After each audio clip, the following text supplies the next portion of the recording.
Before we begin, I'd like to give a big thank you to our sponsors, to Clearwater Credit Union, to Kaufman Engineers, to the Montana Energy Office, Onsite Energy, Aero, and Ford Montana Foundation. Today's presentation topic is solar PV systems, and I'm very excited to introduce our guest speaker today, Dan Brandborg with SBS Solar.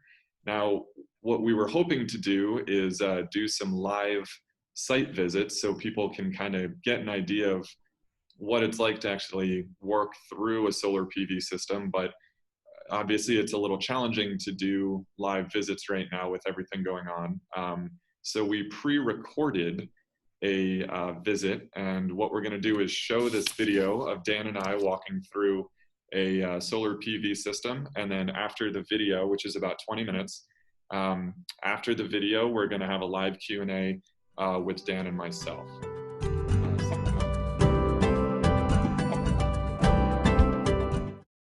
Hi everybody, my name is Andrew Valinas. I'm with the Montana Renewable Energy Association. MREA is a nonprofit organization based here in Montana that educates and advocates about all things renewable energy. Today we're here in sunny Missoula, Montana. We're going to be looking at a solar PV system.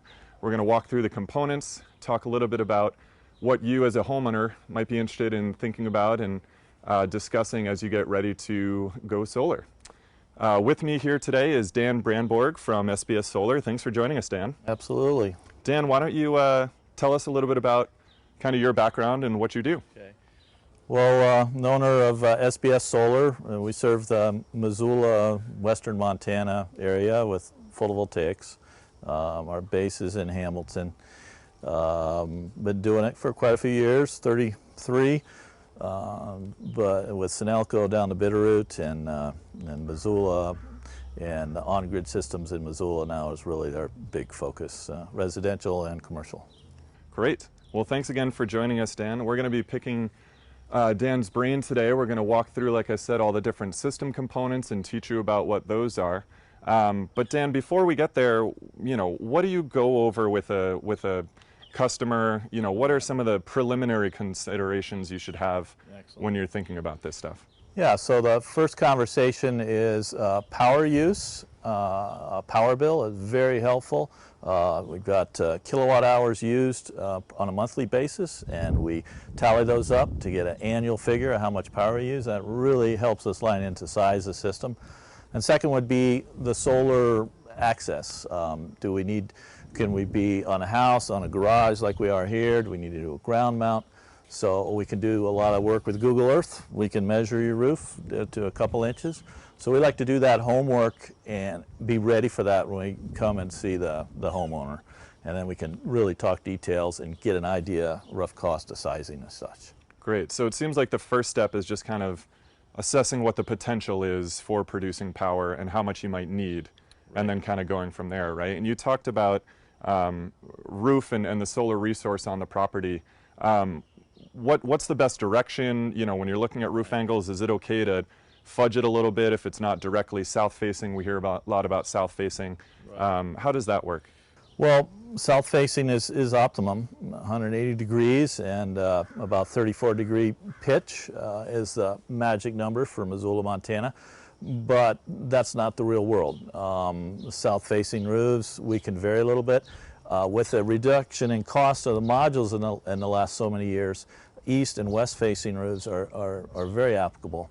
The lower the pitch, the better it is, because we want to get that morning and afternoon sun. But so south is first, if we can utilize that area, and then we'll go to other aspects. Great, great. And you mentioned when we're looking at these energy bills to kind of understand the energy use and how much you want to offset with solar, you look at it on an annual basis, right? Because it's beautiful here today in Missoula, but Missoula gets some pretty cloudy winters. Right. The northwestern part of the state is the same.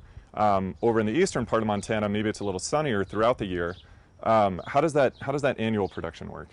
Yeah, we have the net metering where we're taking our power in the average grid tie system, and a day like today, we're powering the house and we're exporting power. So as we export power, we're leaving a credit on that meter, and we can use that tonight or we can use that in January. So we really have annual solar storage with a grid tie system, which is a huge benefit. because our variation in sun in Missoula and western Montana is huge, where, like you say, we get into Billings and we don't see this real reduction. We get so much precip and snow here that the winter months do a fraction. My number is a January day is about 1/7 the amount of power of a June day. So you can see our importance is summer and spring, fall. Winter we're not too worried about, which gets to snow removal, which is why we're there. Do we need to remove snow from the panels? I say don't worry about it. You're not losing that much. In this case, with Eric and Abby, you know, they could remove some snow here, and that would help. We get those beautiful blue days in December too, once in a while, right? Sure. And that is the nice thing about solar, and we'll be going into the components here shortly, but once you put them up on the roof, other than pushing some snow off if you want to, there's no maintenance. They just sit there and produce nice, clean, resilient energy right into your meter. Yeah, that's the fun part of it. It's the only maintenance would be monitoring. Once in a while, make sure it's on. Make sure that green LED is on. The systems we're installing now, almost all of them are connected to the internet. So you got it on your smartphone, you got it on a computer, you can really analyze what's going on. So there's our maintenance. Is it did get a breaker get thrown, or somebody throw a disconnect switch, and that's it. Otherwise, we're pretty light duty. Otherwise, it's just the fun part of watching the energy be produced. There you go. Great. Well, let's go ahead now and take a look at some of the components. We're going to walk around and show you the different elements and mechanical pieces that do go into this entire system. So now we're going to take a look at the actual solar panels themselves. And Dan, behind us here, we've got a solar array, obviously producing the energy from this entire system. Why don't you talk us through a little bit about how these panels work and what the key components are? Very good. So there are three major components to a system: modules, solar panels, the mount structure that holds the modules to your structure, your ground, or your roof, and an inverter. Basically, those are the three main items. We've got some wiring conduit as well. But so let's talk about the panels for a second. Here we have 10 355-watt modules at a really good pitch angle, and it happened to be, as you can see, this garage. We selected the garage because the house has some beautiful shade trees on the southwestern side. So this is our most, I call it, valuable real estate on the property to employ modules. A lot of people are confused between cells and modules. We have 72 cell modules here, a monocrystalline. The cells are arranged in series, and they put out around 40 volts.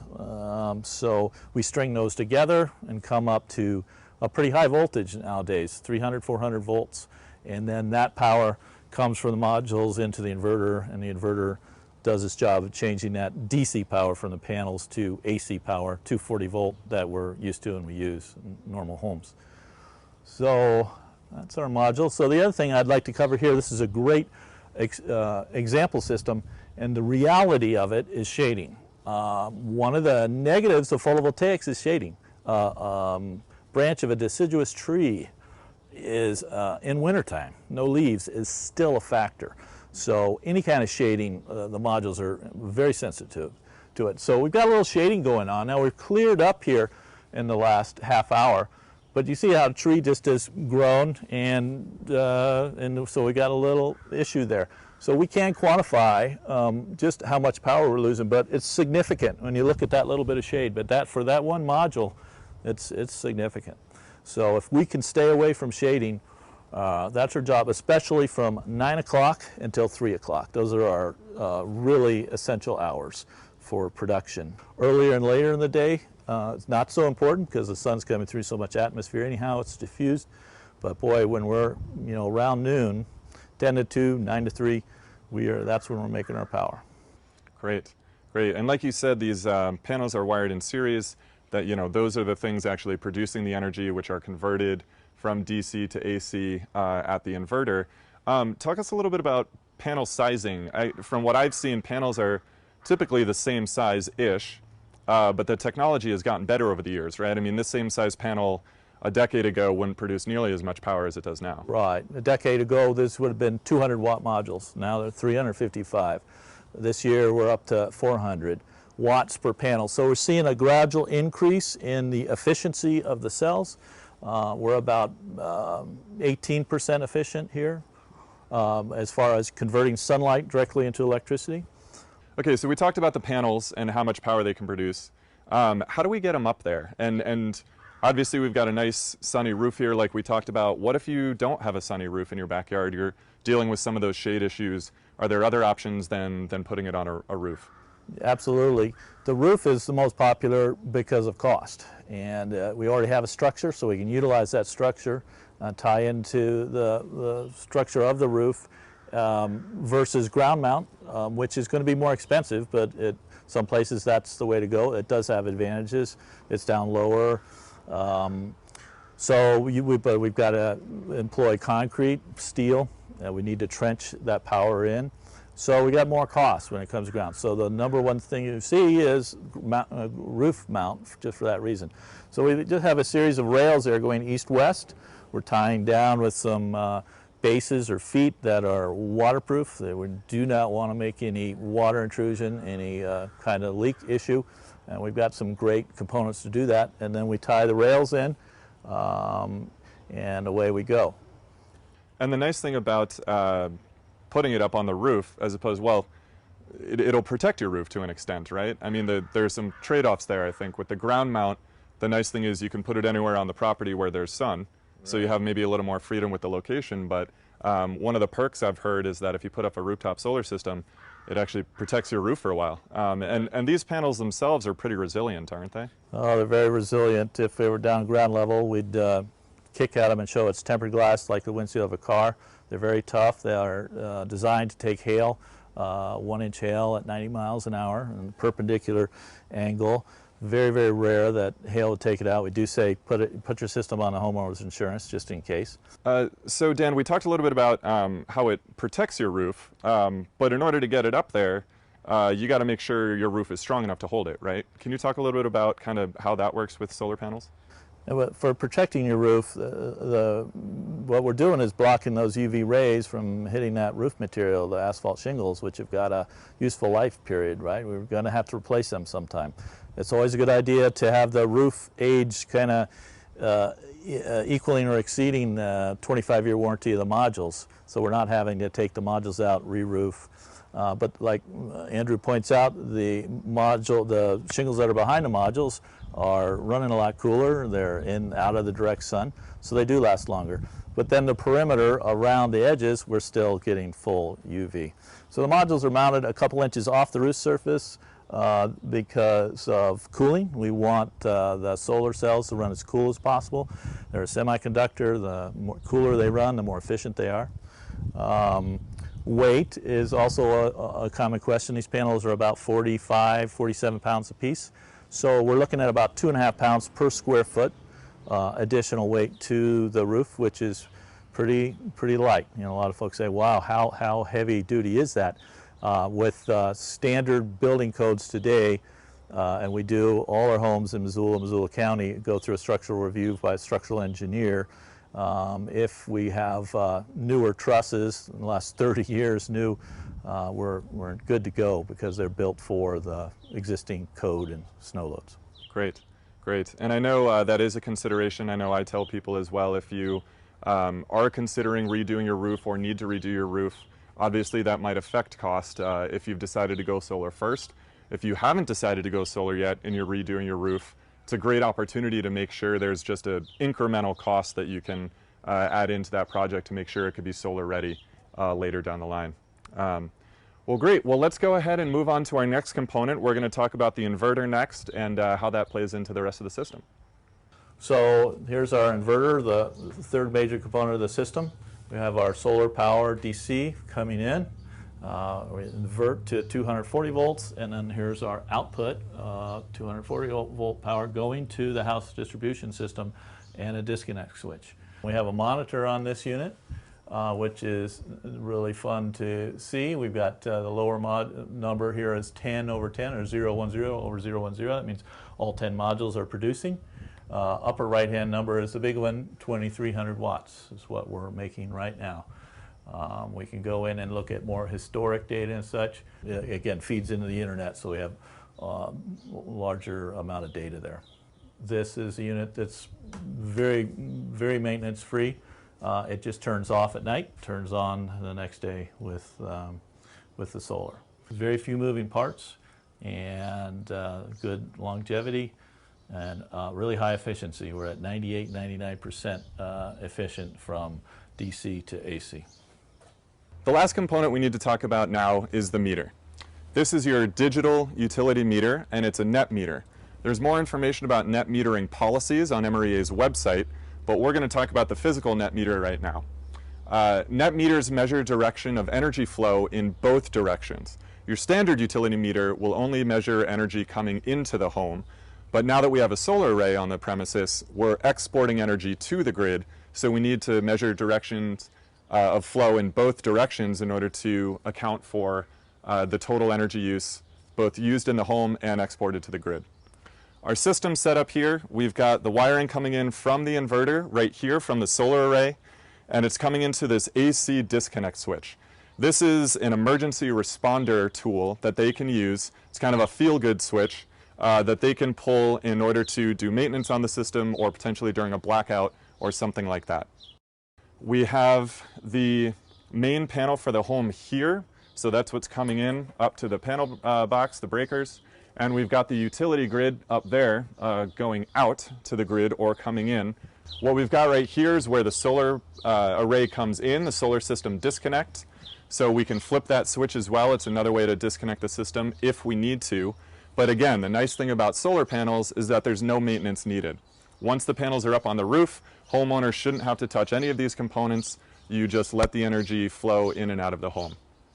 Now, one of the neat things about these meters is that up here you can actually watch the energy flow in two different directions. There are these little dots in the bottom right-hand corner, and you can see the dots flowing this way, meaning energy is exported to the grid. Energy is being sent from your solar panels through your home, and since there's excess, it's flowing out to your neighbors. Now, if the dots were flowing the other way, you would know that the solar panels are not producing enough energy to cover all of the needs in the home, so the grid is producing that energy, and energy is flowing in from the grid. So my name is Eric. I'm Abby.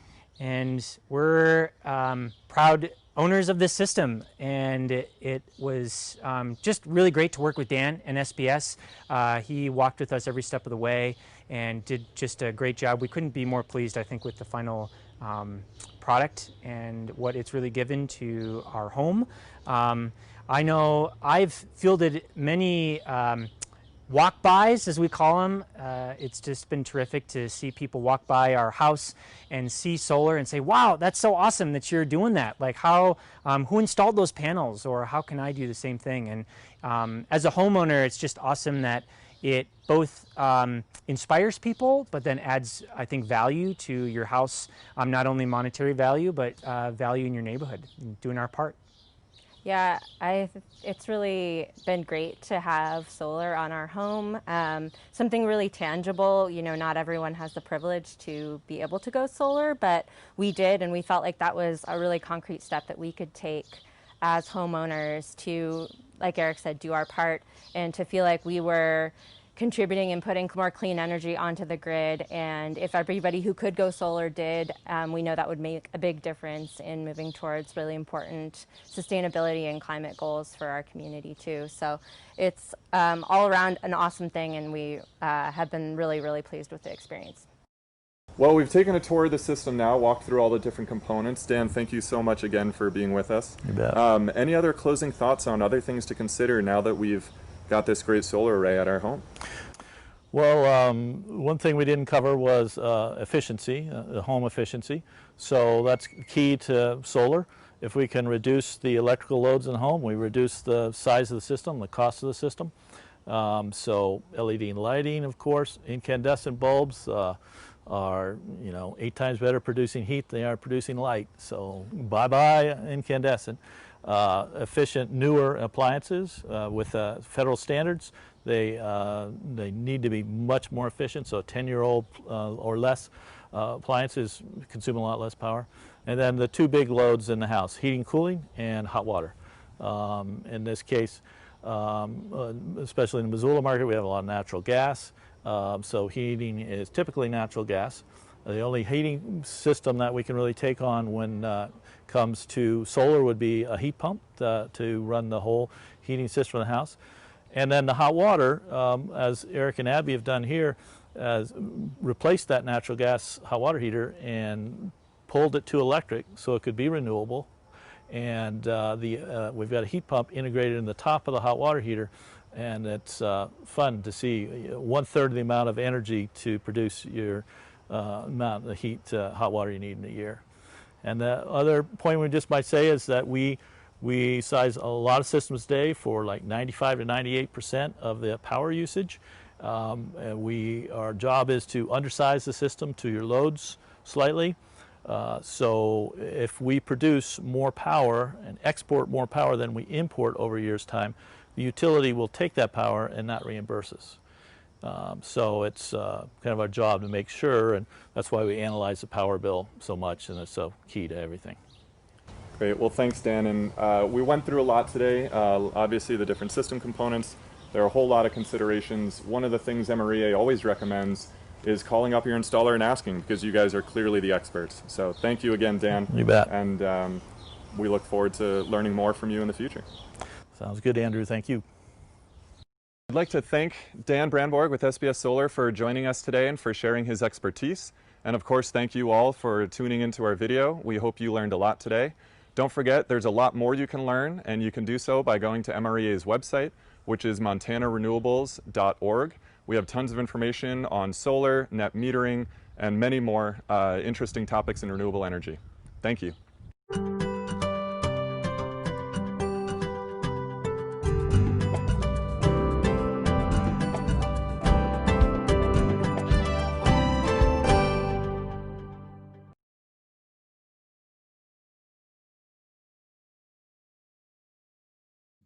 Let's start it right at the top. If there is a blackout, can we power our house from the solar panels? That's a great question. Something we need to cover with everybody that we install systems for, because there's a misunderstanding here. With the grid tie system like we were looking at in the video, the inverter, the typical grid tie inverter is designed to protect the lineman. So we will not have power on a grid outage. It shuts down within milliseconds of seeing a lack of voltage. So the only way around that is a battery-based system, which we get at a much more expensive here, but is becoming more and more popular, especially with lithium batteries. Yeah, and we're actually have one of our future webinar series. One of our future presentations is going to be about storage and batteries, so we can talk a little bit more about that in a couple of weeks for those who are interested. What about a cost break even in years for systems we saw today? I think more commonly referred to as a payback period. What are we seeing in terms of payback periods right now for Montana solar installations? The number that I've heard back from customers, 10 to 12 years on Northwest Energy power. It is a huge variable, and I'm very careful with customers to say, you do the calculations. Here's the cost of the system. Here's the power it's going to produce. You make your assumptions, because there's many assumptions, especially the increase in power over the next 25 years. What are we going to be paying for power in 3 years? The faster that rate goes up, the quicker our payback. So the number one assumption there is, what's power going to be like? What kind of trend? We've seen 4.4 or 4.5% last data I've seen on increased inflation on an annual basis across the U.S. over the last 30 years. So there's one number to pull for that, about 4.5 cents a kilowatt, but then compounding every year. Great, thanks, Dan. Yeah, and payback times can be tricky. The one thing I will say is, just to add to that answer, is that from what I've understood, anything under 10 years is great from what I'm told. So the fact that we're at about 10 to 12 years, or maybe 13, depending on your system, is pretty good. Let's see, the next question is, do you have tips on how to find a good solar installer? And Dan, I might jump in and answer this one, just because this is exactly what MREA does. So I do have a tip, which is to visit our website, montanarenewables.org. And right at the top of our homepage there, we have a link to an installer directory where you can find local installers in your area. And not only that, there's an interactive map on that website, and just above that map, there's actually a guide for preparing for a conversation with an installer and some questions that you should ask them to help you kind of prepare for that conversation and make sure you have all the resources available that they're going to ask you for. So I recommend checking that out. Let's see.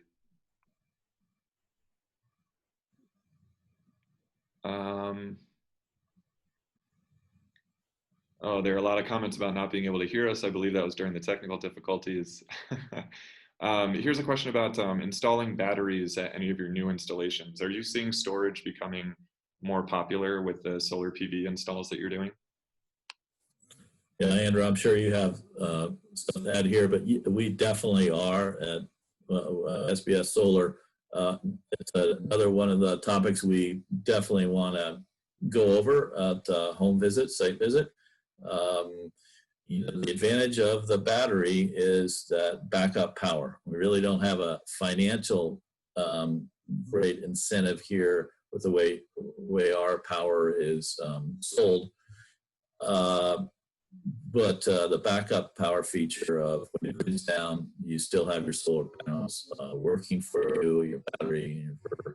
So I've seen quite an increase, and expect that to just keep on trending upward. What do you say, Andrew?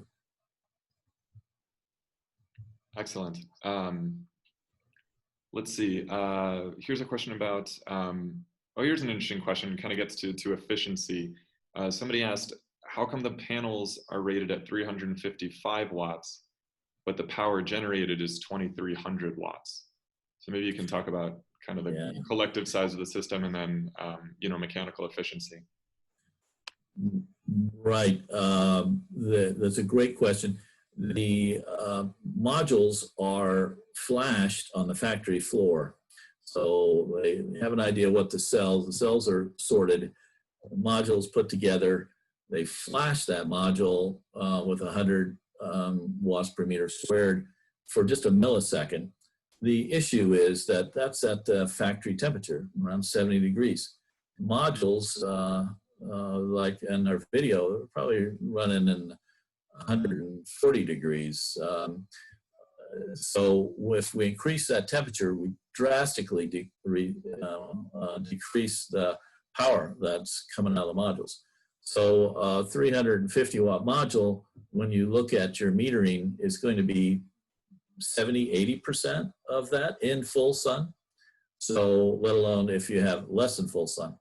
So it's a good thing to realize that, because you're rating that module like you're rating say a diesel generator, you would derate that generator for altitude, for other factors. So you're not really getting exactly that number. So it's really a comparative of the array size. We'll stop there.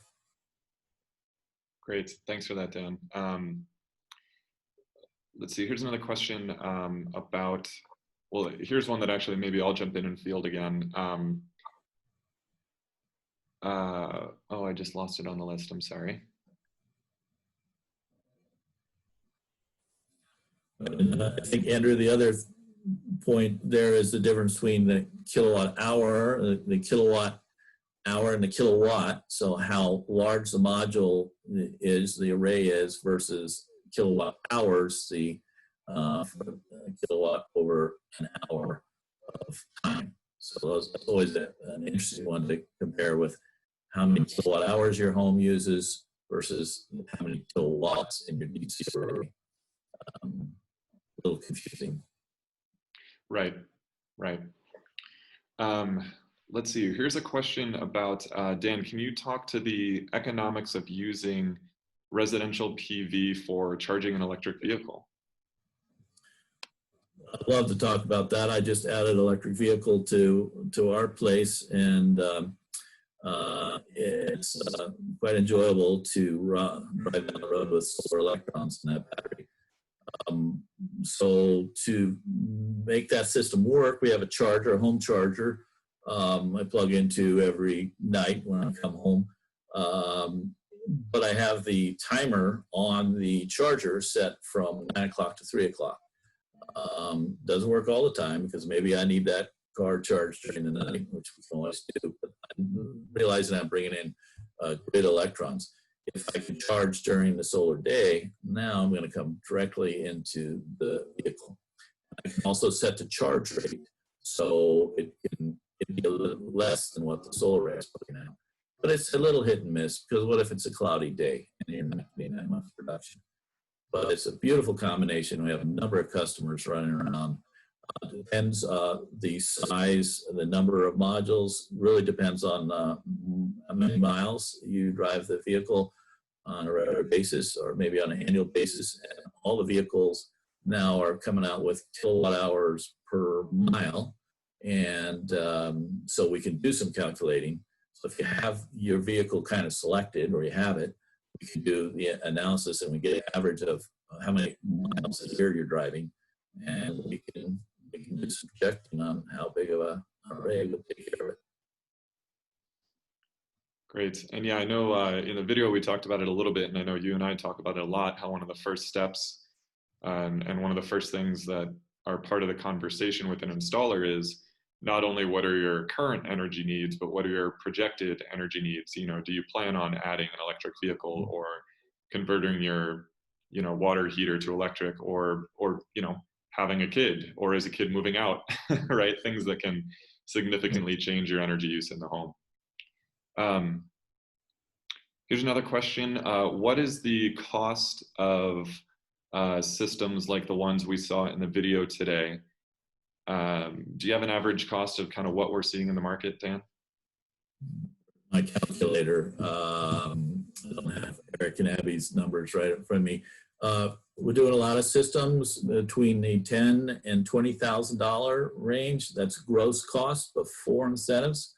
So take off 26% of that for the federal tax credit this year. Next year drops to 22%. Take off another $500 per taxpayer in the home. So a couple would take $1,000 off for the state tax credit. So now we're down to $12,000, $16,000 is a pretty average system we see. All depends on your power use. So we're all over the place on side of the house. So that's why we come back to that power bill. That helps us quantify and get you numbers to make a decision what's primary to the whole process. Great.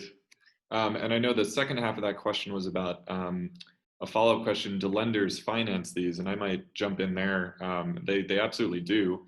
In particular, there are two low-interest loans in the state that you can take advantage of. One is through the Montana State Department of Environmental Quality. They have the Alternative Energy Revolving Loan Fund.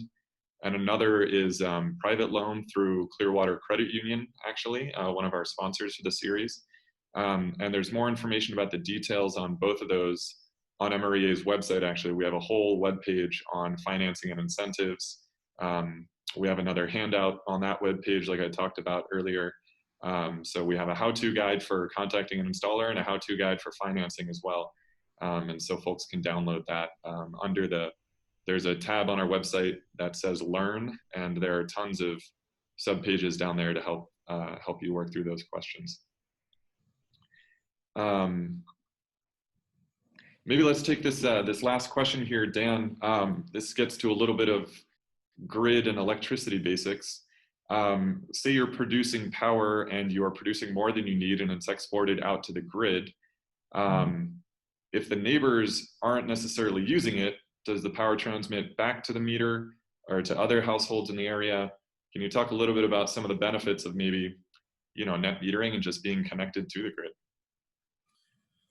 So that electricity is going to flow to the point of least resistance. So Yeah, so it's going to export out, and where's it going to go? What's the next lowest resistance? Would be your neighbor's home. So if your neighbor's far away, it's going to keep on. That's where it's going to end up. You know, the grid has an amazing amount of different sources of power and interconnected with all these loads, all these homes, all these businesses. So yeah, that power is going to flow out. Most times I believe it'd be going to your neighbors. So if you have a neighbor that's into solar and saying, well, you're already going solar, my friend, because we're giving it to you, but the power company's charging you for it. The way it works. Right, and of course that's one of the big differences there. Great. Well, Dan, I want to be respectful of your time and of our audience's time. I know there were a couple questions that come in that we didn't get a chance to address. I encourage people to please shoot me an email with those questions. I can either connect you with Dan or with another expert that MREA has or knows. But I want to give another big thank you to Dan for being with us today, and of course for his time that he helped put our video together. I want to thank our sponsors, and of course I want to thank all of you for joining us today. The summer series will continue next week with a presentation on micro hydro systems. We did another virtual site visit like we did today, so we have a short video that we'll show, and then we'll be talking about micro hydro and how those work. We'll be joined by Rip Hamilton of Solar Plexus, and really looking forward to that one. I had a really fun time shooting that video, so I hope you all will join us again. You can see the full schedule for the summer series on our website at montanarenewables.org/summer series. And thank you all again. I hope to see you next week, and have a good rest of your day.